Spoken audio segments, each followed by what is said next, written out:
Praful Pancheria. Namaskar Adhyaksh Shri. As an MLA of portfolio Shri Praful Bhai Pancheria, I come here with a true sense of good governance. અને જ્યારે vibrant વિચારો સાથે પ્રગતિ અને ગતિ શક્તિને સાથે લઈ ચાલનાર મારું ગુજરાત આત્મનિર્ભરતાની અનંત ઊંચાઈઓને પાર કરી રહ્યું છે ત્યારે this સભા is not just a political platform but a pure spirit જે આ youth aspiration ને ટ્રુ પેટ્રોટિઝમ થી કનેક્ટ કરે છે. અને જ્યારે આપણા માનનીય યશસ્વી વડાપ્રધાન શ્રી નરેન્દ્રભાઈ મોદીજી રાજ્યસભામાં એમ કહે છે કે વિકસિત ભારતની નીંવ એટલે વિકસિત ગુજરાત, ત્યારે મારું માનવું એમ છે કે રાજ્ય જ્યારે એક કદમ ચાલશે ત્યારે રાષ્ટ્ર બે કદમ ચાલશે. અને આવી જ વિચારધારા સાથે અમે કાર્યરત છીએ ત્યારે નર્મદાના નહેર હોય, સ્કાય સ્ક્રેપર્સ, મેટ્રો કે વંદે ભારત હોય, વેપાર હોય કે ઉદ્યોગ હોય, ખેલ જગત હોય કે સાંસ્કૃતિક જગત હોય, દરેક વિભાગમાં વિકાસની હરણફાળ એટલે મારું ગુજરાત.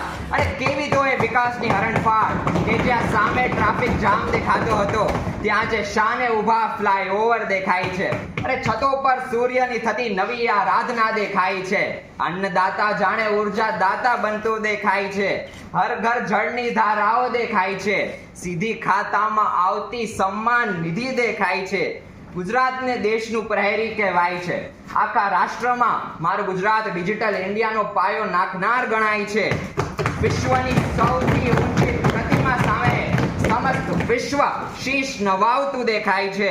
ગુજરાત આખા દેશનું સ્ટાર્ટઅપ હબ કહેવાય છે. અને અંતે એક ગુજરાતીના રૂપમાં પરિશ્રમી, સૌથી ઈમાનદાર અને કર્મઠ રફતાર સાથે કર્તવ્ય પથ પર ચાલનાર એક સફળ નેતૃત્વ દેખાય છે. અરે ભરોસો શબ્દનો અર્થ જ અમને શ્રી નરેન્દ્ર મોદી દેખાય છે. અને ત્યારે મારું ગુજરાત સર્વ રાજ્યમાં સર્વશ્રેષ્ઠ ઓળખાય છે. જય જય ગરવી ગુજરાત, જય હિન્દ.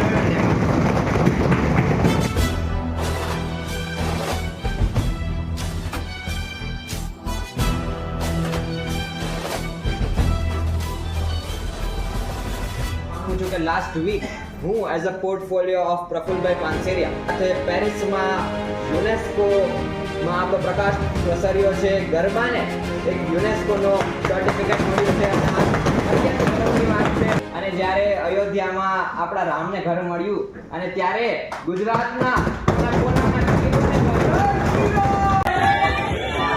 દેશનો યુવા, આજે હું યુથ એસ્પિરેશનના સદનમાં રિપ્રેઝેન્ટ કરું છું, ત્યારે હું એમ કહીશ કે દેશનો યુવા માને છે કે દેશ બદલ રહા है.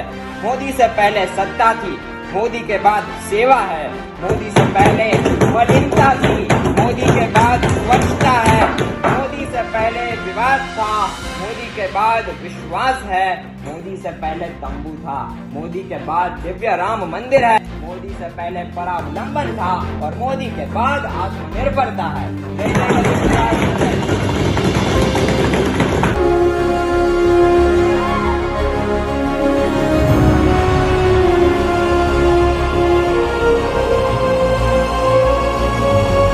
सौથી મોટી उपलब्धि ये है कि पहले देश के विकास के लिए सिर्फ सरकारें लगा करती थी, लेकिन आज श्री नरेंद्र मोदी जी के महान और यशस्वी नेतृत्व में उन्होंने जो संकल्प लिया है, तब 140 करोड़ लोगों के स्वप्न को साकार करना, बनाकर रखना और जब देश आजादी का 100 साल मनाएगा 2047 में, तब एक ऐसे यूनाइटेड, इंटीग्रेटेड, मॉडर्न इंडिया का निर्माण होगा जिसमें हो भाषा अनेक, भाव एक, बोली अनेक, स्वर एक, चेहरे अनेक, मुस्कान एक, पंथ अनेक, लक्ष्य एक, राज्य अनेक, राष्ट्र एक, रंग अनेक, तिरंगा एक.